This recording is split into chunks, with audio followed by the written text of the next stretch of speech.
السلام عليكم ورحمة الله وبركاته. اهلا بيكم معايا في فيديو جديد من وي. فيديو النهاردة ان شاء الله هشرح فيه معاكم طريقة عمل شنطة كروس سهلة وبسيطة باستخدام خيوط المكرمية باستخدام غرزة زهرة التوليب. احنا شرحنا مع بعض من فترة كده غرزة زهرة التوليب، وعارفين ان غرزة زهرة التوليب بتكون عدد سلاسل البداية الخاص بيها من مضاعفات رقم 3، وفي النهاية بعد ما نضاعف رقم 3 اكتر من مرة لغاية ما نوصل للمقاس اللي احنا محتاجينه بنزود سلسلتين. طيب هنستخدم في زهرة التوليب، احنا عارفين ان هي بيكون فيها عدة الوان. هستخدم اللون الاسود قاعدة للشنطة، واتمنى يا رب ان هو يكون بس واضح في الشغل. وهستخدم الالوان اللون الاخضر طبعا اوراق الشجر، والالوان اللي هي المتنوعة التانية طبعا تختاروها زي ما انتم حابين، الاحمر، البينك، اللبني، ممكن تستخدموا السيمون، ممكن تستخدموا الاورنج، الاصفر، اي لون انتم حابينه او متوفر عندكم هنستخدمه للون الزهور نفسه. هنقول بسم الله الرحمن الرحيم. في البداية طبعا نبتدي نعمل قاعدة الشنطة بتاعتنا. دي خيوط مكرمية زي ما احنا شايفينها، هي متوسطة السمك، مش سميكة ولا رفيعة، يعني ولا رفيعة قوي ولا سميكة قوي، بالشكل ده. هستخدم معاها ابرة رقم 4.5 ملم. هنقول بسم الله الرحمن الرحيم. عاوزه اقول لكم ان احنا لو حابين نشتغل بنفس الغرزه دي شنطه كبيره او كفر للموبايل بنفس الطريقه، هي مفيش مشكله. اهم حاجه بس انك تظبطي عدد الغرز اللي انت هتشتغلي عليه في البدايه يكون من مضاعفات رقم 3 زائد سلسلتين.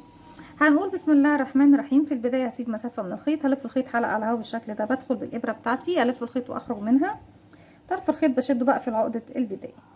بيكون عندي على الابره حلقه عشان اكون مجموعه من السلاسل، بلف الخيط واخرج منها بسم الله كده. 1 2 3 4 5 6 7 8 9 10 11 12 13 14 15 16 17. انا هكتفي بهذا القدر. هتقولوا لي يا رندا دوت مش مضاعفات رقم 3. مش مضاعفات رقم 3، بس انا هقول لكم تحسبوها بقى ازاي. دلوقتي انا هشتغل في اول غرزة منهم، يعني انا عندي هنا 17 واحدة على اليمين وواحدة على اليسار، انا هشتغل فيهم زوايا. هشتغل في كل واحدة منهم 4 غرز، يعني في الاولى هشتغل 4 غرز وفي الاخيرة هشتغل 4 غرز. يبقى معانا كده كام من الغرز المطلوبين؟ معانا 4 غرز، و4 غرز يبقوا 8، صح يا بنات؟ في النص هيتبقى لي كام؟ هيتبقى لي 15 غرزة. لو جمعتوا ال8 على ال15 هتبصوا تلاقي ان المجموع معايا طلع عدد مضاعفات رقم 3 زائد الاتنين اللي احنا محتاجينهم. فدايما تاخدوا بالكم من البداية وانتوا بتشتغلوا بالشكل اللي احنا هنعمله مع بعض النهاردة، انكم تحددوا عدد سلاسل البداية بشكل صحيح، بحيث ان انتوا ما تبص معاكم الحكاية. طيب احنا اول 3 سطور بنشتغلهم بغرزة الحشو، وبعد كده بنشتغل بغرزة العمود بلفة، والسطر اللي بعده بغرزة البوب كورن. ممكن على فكرة تستبدلوا ال3 سطور اللي بغرزة الحشو بغرزة العمود، بس هتكون حاجة طويلة معاكم جدا، وهي شنطة كروس صغيرة. لو بتعمليها في شنطة كبيرة اوكي مفيش مشكلة. انا قبل كده استبدلتها، كنت عاملة شنطة لنفسي كبيرة بس حجمها كبير شوية، استبدلت ال3 سطور بتوع غرز الحشو بغرزة العمود بلفة. يعني ممكن تستبدليهم بالحشو بنصف عمود، بعمود بلفة، زي ما انت حابة. احنا مش عارفة احنا ارتفعنا سلسلة ولا لا. كده 1 2 3 4 5 6 7 8 9 10 11 12 13 14 15 16 17. طيب احنا عشان نشتغل غرزة الحشو طبعا لازم نرتفع ارتفاعها، وهي سلسلة واحدة. بسيب السلسلة، بدخل بقى في اول فراغ بشتغل 4 مرات غرز حشو. ازاي بتشتغل غرزة الحشو؟ بيكون عندي على الابرة حلقة، بدخل بقى عندي السلسلة هنا زي ما احنا شايفين، بيكون فيها الحلقة الخلفية والحلقة الامامية. بدخل في الحلقة الخلفية، هلف الخيط وهخرج. طرف الخيط معايا كده معايا حلقتين، بلف الخيط واخرج من الحلقتين، كده معايا غرزة حشو. تاني في نفس الفراغ 2 غرزة حشو، تاني في نفس الفراغ كده تالت غرزة حشو، كمان مرة في نفس الفراغ كده معايا 4 غرزة حشو في نفس الفراغ عشان اعمل الزاوية بتاعتي اللي هنا. لو انتوا حاسين ان الفراغ ده بيكون كبير شوية، في نهاية الشغل خالص بعد ما بخلص بخيطه بإبرة خياطة وخيط رفيع، بضم الجزء ده على بعضه. بس هي كده كده مش مشكلة ان هي مش هتبان. ثانيا انت لو هتحطي بطانة من جوه بتخبي كل حاجة خالص. بعد كده هيقابلني 15 غرزة بشتغل عليها، كل واحدة فيهم غرزة واحدة بس. كده 1 2 3 4 5 6، وبكمل لغاية ما اوصل لاخر غرزة. كده خلصت ال15 على كل غرزة منهم غرزة. كده وصلت للغرزة الأخيرة اللي هي طبعا الزاوية التانية، هشتغل فيها 4 غرز حشو. 1 تاني في نفس الفراغ هو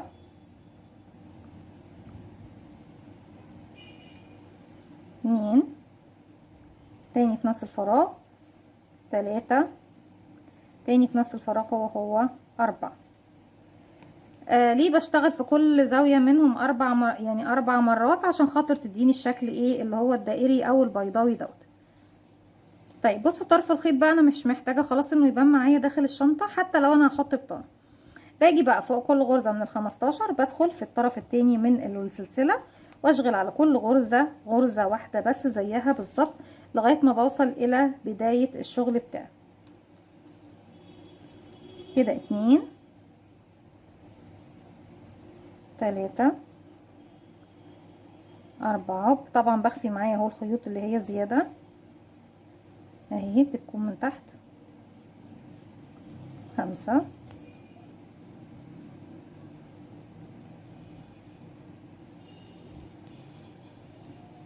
6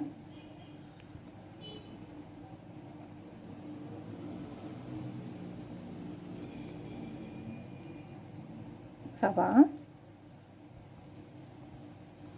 8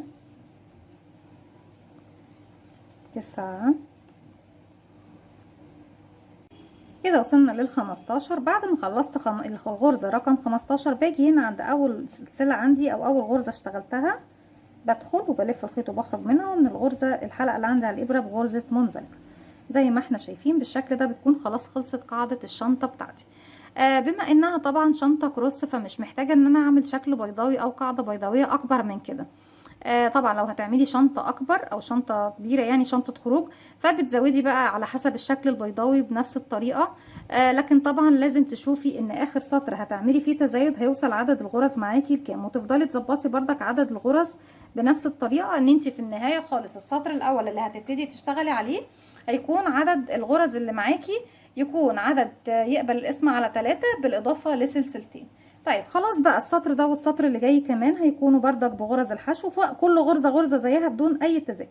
يعني برتفع سلسلة وبعتبرها طبعا ارتفاع وبدخل فوق كل غرزة. دي اول غرزة عندي اهي بدخل اشتغل غرزة حشو فوق كل غرزة حشو بتقابلني بدون اي تزايد زي ما اتفقنا مع بعض على الدوران بتاعي كله.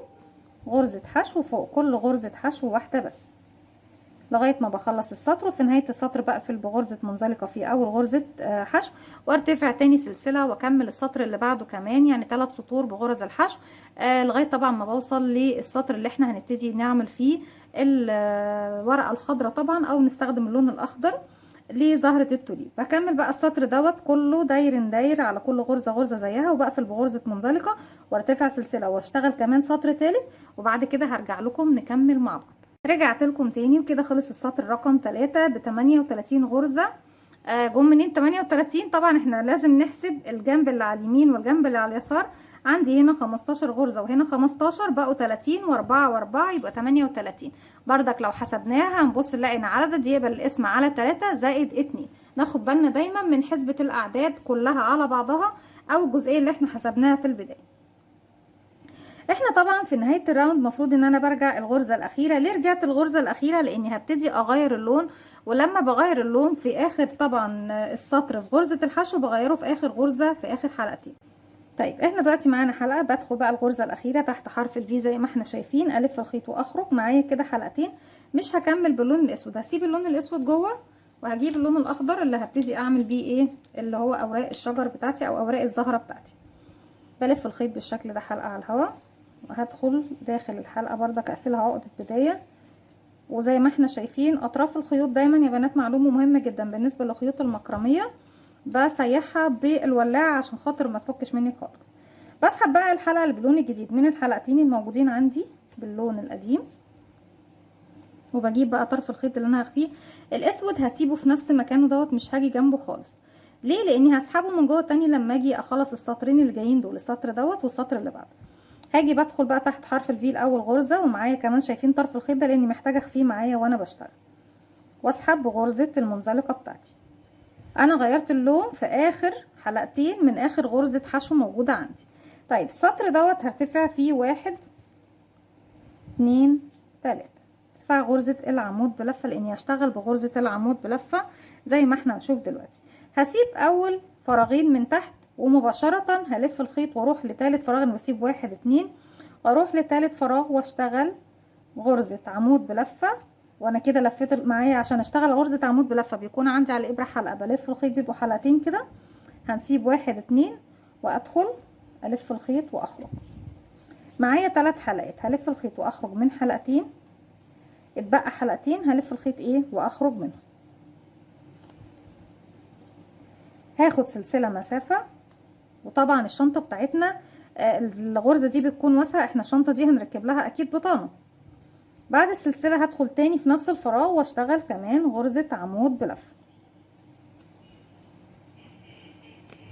طيب من فوق هناخد مسافات يا نمدة؟ لا مش هاخد مسافات خالص. هسيب من تحت ايه كمان، هسيب بقى فراغين. هتاني بقى لغاية ما اخلص السطر بتاعي، اسيب 1 2 من تحت واروح لرقم 3 والف الخيط مباشرة، بسيب 1 2 وادخل في رقم 3، اشغل عمود سلسلة عمود كده، عمود سلسلة تاني في نفس الفراغ، بدخل واشغل العمود بتاعي زي ما احنا شايفين، الف الخيط واخرج، الف الخيط واخرج من حلقتين، الف الخيط واخرج من حلقتين، وهكذا. بصوا تبتدي بقى تبان معانا. من فوق ما بناخدش سلاسل، من تحت بلف الخيط على الابره وبسيب 1 2 وفي رقم 3 بدخل الف الخيط واخرج. معايا على الابره 3 حلقات، الف الخيط واخرج من حلقتين، بقوا 2 الف الخيط واخرج منهم. سلسله بعد كل عمود سلسله، كاني بعمل غرزه حرف الفي بالظبط. وتاني في نفس الفراغ بدخل في نفس الفراغ هو وعمود بلفه كمان، لغايه طبعا ما بخلص الراوند بتاعي كله. بيكون عباره عن احنا بنشغل في الفراغ رقم 3 عمود سلسله عمود، وبسيب فراغين عمود سلسله عمود، وهكذا طبعا لغايه ما بوصل الى نهايه الراوند خالص. في النهايه خالص بقفل في الغرزه دي بغرزه منزلقه في ثالث سلسله ارتفاع 1 2 3. هكمل السطر بتاعي وارجع لكم. رجعت لكم تاني وكده احنا خلاص في نهايه الراوند، اللي هو طبعا باللون الاخضر زي ما احنا شايفين. انا طبعا عملت عمود في اخر صدفه فيها عمود سلسله، المفروض هعمل اخر عمود، بس ما عملتش اخر عمود لوحدي علشان خاطر احنا دلوقتي لازم نغير اللون ونبتدي نشتغل بلون الزهره نفسه اللي هي زهره التوليب. ايا كان اللون اللي هتختاريه بس لازم نغير اللون عشان نبتدي نشتغل بلون الزهره بغرزه البوب كورن. لما باجي اغير اللون في نهايه السطر في غرزه العمود بلفه، بيكون عندي على الابره حلقه، بلف الخيط بيكونوا حلقتين، بدخل بقى نفس الفراغ بتاعي لان انا كده كده بشتغل في نفس الفراغ، الف الخيط واخرج. معايا على الابره 3 حلقات، بلف الخيط وبخرج من حلقتين بنفس اللون. اما طبعا دلوقتي مش هنلف الخيط طبعا ونخرج بنفس اللون، بقالي كده حلقتين بس. هجيب بقى اللون الجديد، هسيب اللون الاخضر وبجيب اللون الجديد كالمعتاد. بنلف بقى حلقه على الهوا بالشكل دوت، وبنقفله كمان عقده بدايه. بسحب الحلقه اللي باللون الجديد من الحلقتين الموجودين عندي على الابره زي ما احنا شايفين بالشكل ده، وهروح مباشره فين؟ هنروح مباشره لثالث سلسله ارتفاع. طبعا من تحت هيتبقى لي كده ايه السلسله دي، هسيبها وهعد بقى 1 2 رقم 3 بدخل، وهجيب معايا كمان طرف الخيط اللي هو البينك دوت اللي احنا محتاجين نخفيه. الاخضر طبعا احنا سايبينه لغايه ما نسحبه تاني من فوق، وبقفل بغرزه منزلقه زي ما احنا شايفين بالشكل ده. طيب السطر اللي جاي بيكون عباره عن ايه؟ برتفع 4 سلسله بسم الله كده، 1 2 3. اول 3 منهم بعتبرهم عمود بلفه، والسلسله رقم 4 كده 4 بتكون المسافه ما بين اول عمود اللي هم الثلاث سلاسل والمكان اللي هروح اشتغل فيه. طيب بروح اشتغل فين يا بنات؟ شايفين بقى انا عندي هنا الفراغ الاول ده ماليش علاقه بيه، اللي هو بعد العمود على طول او بعد الثلاث سلاسل اللي تحت. بشتغل داخل كل صدفه في المكان اللي هو فوق السلسله. بصوا عندي عمود سلسله عمود، بشتغل فين؟ بشتغل فوق السلسله دايما اللي في المنتصف دي اهي، بس فوق السلسله في السطر بتاعي كله. طيب بنشتغل ايه؟ بشتغل غرزه بوب كورن مكونه من كام عمود بلفه؟ بنشتغل غرزه بوب كورن مكونه من 5 غرزه عمود بلفه في فراغ واحد، وهنشوف دلوقتي هنقفلها ازاي او هنسحبها ازاي. هلف الخيط هدخل، هلف الخيط هخرج، هلف الخيط هخرج من حلقتين، الف الخيط اخرج من حلقتين، وهكذا تاني عمود.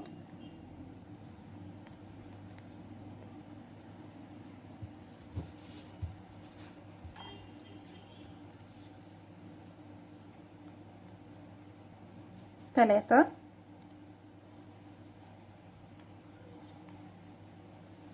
4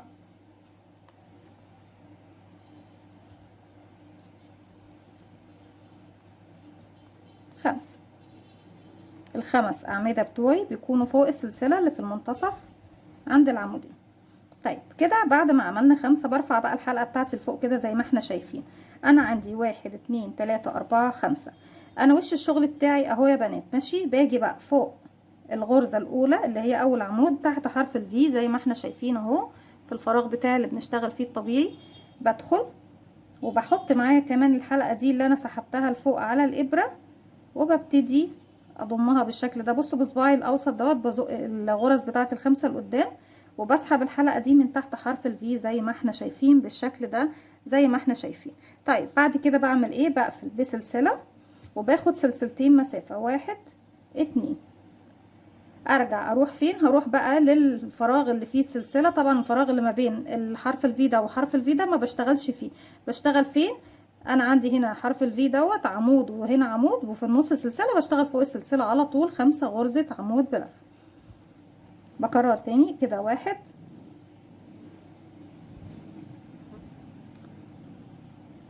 2. بس ناخد معانا ايه الاول؟ الخيط اللي احنا بنخفيه لازم نتأكد طبعا ان احنا الخيوط بتاعتنا كلها مخفية تحت الشغل.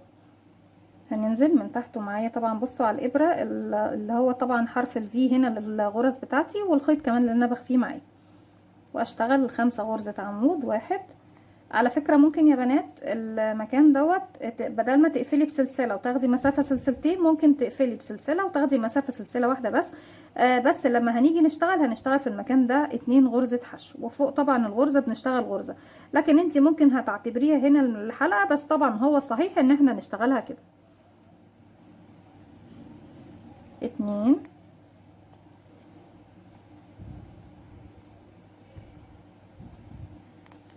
3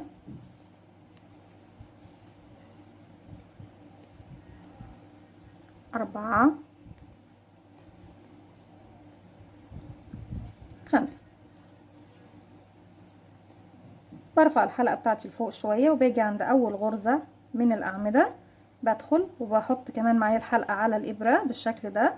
بسحب الحلقة دي من تحت حرف الفي للغرزة الاولى وبقفل بسلسلة. بعد كده باخد سلسلتين مسافة 1 2، وبكرر بقى على مسافة الراوند بتاعي كله زي ما احنا شايفين بنفس الطريقة دي. بشتغل داخل كل حرف في، فوق كل سلسلة من داخل حرف الفي غرزة بوب كورن، وبقفلها من فوق بسلسلة وباخد بعدها سلسلتين مسافة. هكمل بنفس الطريقة الراوند بتاعي كله لغاية ما ارجع لكم ونكمل السطر اللي جاي مع بعض. رجعت لكم تاني وكده خلاص في نهاية الراوند بتاعنا زي ما احنا شايفين. خلاص خلصت اخر حبة بوب كورن واخدت سلسلتين. هروح بقى لتالت سلسلة ارتفاع 1 2 3. بدخل وبعمل غرزة منزلقة. طيب في المرحلة دي نبتدي بقى نسيب اللون البينك تاني ونسحب اللون الاسود من الداخل. هنيجي نسحبه هنا بقى من الحلقة اللي على الابرة بس، لان انا ما كانش ينفع نسحبه في اخر غرزة عمود لان هي كانت داخل غرزة البوب كورن بتاعتنا. الف الخيط واخرج من الحلقة دي بالشكل ده اهو، وارتفاع بقى ايه السلسلة، ارتفاع غرزة الحشو بتاعتي، وهدخل في نفس الفراغ هو اشتغل غرزة حشو، وفوق كل غرزة بتقابلني بشتغل غرزة حشو واحدة. بنعدل طبعا الشغل بتاعنا اهو، بنشد كويس زي ما احنا شايفين. خلاص اللون البينك انا مش محتاجاه والاخضر كمان مش محتاجاه، هنسحبه بقى لما نيجي نسحبه تاني وقت ما نيجي للسطور بتاعته. دلوقتي احنا شغالين بايه؟ باللون الاسود. احنا اشتغلنا فوق الثلاث سلاسل اللي تحت طبعا زي ما احنا شايفين غرزة حشو. باجي بقى فوق السلسلة اللي بعدهم غرزة حشو، وفوق غرزة البوب كورن نفسها باجي تحت حرف الفي الخاص طبعا بغرزة البوب كورن نفسها بشتغل غرزة حشو. هرجع الاقي سلسلتين 1 2 بشتغل فوقيهم 2 غرزة حشو 1، تاني واحدة كمان في نفس الفراغ كده 2. هرجع الاقي غرزة البوب كورن بتاعتي اهي، بدخل واشتغل تحت حرف الفي الخاص بيها غرزة حشو واحدة. نلاقي السلسلتين هنشتغل فوقيهم 2 غرزة حشو 1 2، وهكذا بقى فوق غرزة البوب كورن غرزة، وفوق السلسلتين 2 حشو واحدة 2 حشو، وهكذا طبعا لغايه ما بوصل الى نهايه الراوند. في نهايه الراوند بنقفل بغرزه منزلقه في اول طبعا تحت حرف في لاول غرزه، وارجع ارتفع سلسله واشتغل حشو على السطور بتاعتي كلها، وارجع تاني اقفل بغرزه منزلقه وارتفع سلسله واشتغل سطر ثالث. بشتغل 3 سطور كده، بكمل السطر ده وكمان سطرين بعد منه بنفس الطريقه هكملهم. وبعد كده هبتدي بقى اضيف اللون الاخضر واشتغل بنفس الطريقه اللي احنا اشتغلنا بيها السطر بتاع اللون الاخضر، هي مفيش اي تغيير خالص. وارجع بعد منها بضيف لون جديد، اللون اللبني، اللون الاورنج، اللون الاحمر، ايا كان بقى لون الورود اللي انت حابه تحطيها مع بعضها. ولو عاوزه تثبتي الزهور على لون واحد مفيش مشكله زي ما انتوا حابين. بكمل مرحله 2 3 على حسب طول الشنطه اللي احنا محتاجينها بنفس الطريقه، وبخلي اخر 3 سطور بغرز الحشو باللون الاسود زي ما احنا بالظبط. هكمل بقى اكتر من مرحله لغايه ما بوصل للطول اللي انا محتاجاه للشنطه، وهرجع لكم نعمل الايدين مع بعض. رجعت لكم تاني وبالشكل ده خلاص كده وصلت لنهايه الشنطه بتاعتي. مش فاضل غير ان احنا نعمل اليد وتركيب البطانه والسوسته. تركيب البطانه والسوسته هنسيبها في فيديو خاص بيه عشان خاطر هي هتاخد مننا شويه وقت. هي سهله جدا وبسيطه، بس مش عاوزه ان انا احطها او اضيفها مع الفيديو دوت عشان ما اطولش عليكم. محتاجه ان انتوا تعملوها كده بسرعه. في بنات كتير طلبوا مني في الجامعه ان هم يعملوا شنط كروس خفيفه وسهله وبسيطه يقدروا يدخلوا بيها الجامعه ان شاء الله على خير وبكل نجاح وتوفيق باذن الله. النهارده زي ما احنا شايفين هنكمل مع بعض الايد بتاعه الشنطه. في الفيديو اللي جاي باذن الله هشرح لكم او هشتغل معاكم طريقه تركيب البطانه والسوسته. ايدين الشنطه انا اخترت لكم طريقه كنت شرحتها معاكم قبل كده بطريقه يعني بشكل فني. شرحتها بالخيط والابره بس، لكن ما ركبناهاش على شنطه او ما ابتديناهاش من شنطه زي ما احنا اشتغلنا كده شكل ايه، حاجه عمليه كده مباشر. هنقول بسم الله الرحمن الرحيم. طبعا في النهايه انا اشتغلت سطرين باللون الاسود بس، كان المفروض ان انا اشتغل اللون الثالث بس حسيتها هتبقى طويله قوي فخلاص يعني مش هكمل السطر الثالث. انا هكتفي بهذا الطول زي ما احنا شايفين. في نهايه الشنطه بتاعتي باجي هنا زي ما احنا شايفين، اتمنى بس يكون واضح. بدخل في تحت حرف الفي لاول غرزه احنا اشتغلناها، وبقفل بغرزه منزلقه بلف خيط واخرج من تحتها ومن الحلقه اللي عندي عليها. طيب المكان اللي انا ابتديت فيه دوت هو هيكون مكان اليد بتاعتي، المكان اللي انا قفلت فيه بمنزلقه وكمان الغرزتين اللي بعده. انا كده لما قفلت بمنزلقه عندي على الابره حلقه واحده صح يا بنات؟ هخليها معايا. هدخل بقى الغرزه اللي بعديها الف الخيط واخرج واخلي الحلقه كمان دي معايا. هرجع اخش الغرزه اللي بعدها ادخل الف الخيط واخرج واخلي الثلاث كده حلقات معايا. همسك بايدي الحلقتين اللي في الاخر دول وهخرج الابره بتاعتي منهم، بس تاخدوا بالكم ان هما ما يتسحبوش معاكم. هلف الخيط بقى على الابره واخرج من الحلقه الاولى، ارجع ادخل الحلقه الثانيه الف الخيط واخرج منها واخلي الحلقه معايا على الابره، ارجع ادخل الحلقه الثالثه الف الخيط واخرج منها واخلي الحلقه بتاعتي على الابره. زي ما احنا شايفين بنشتغل كانك بتشتغلي تريكو، يعني بالظبط بتديكي شكل التريكو زي ما احنا شايفين اهو. شكلها حلو جدا وجميل. انا بس يمكن عشان اللون الاسود مش واضح قوي بس هشغلها لكم دلوقتي بلون تاني. زي ما احنا شايفين اهو برجع بخرج من حلقتين واخلي الثالثه معايا، الاولى هي اساسا الف الخيط واخرج من الحلقه الاولى، ارجع ادخل الحلقه الثانيه تاني الف الخيط واخرج منها، ارجع ادخل الحلقه الثالثه الف الخيط واخرج منها زي ما احنا شايفين. بالشكل دوت بكمل الايد بتاعتي بنفس الطريقه لغايه ما بوصل طبعا للطول اللي انا محتاجاه. طيب احنا لو محتاجين نشتغل بلون افتح بس يبان معانا او واضح شويه علشان نعرف طبعا طريقه التركيب بتاعت اليد بتاعتنا ايه. الخيوط زي ما قلت لكم بنحتاج طبعا بسم الله الرحمن الرحيم بنحتاج للولاعه عشان خاطر تولعي بيها اطراف الخيوط بتاعتك كلها.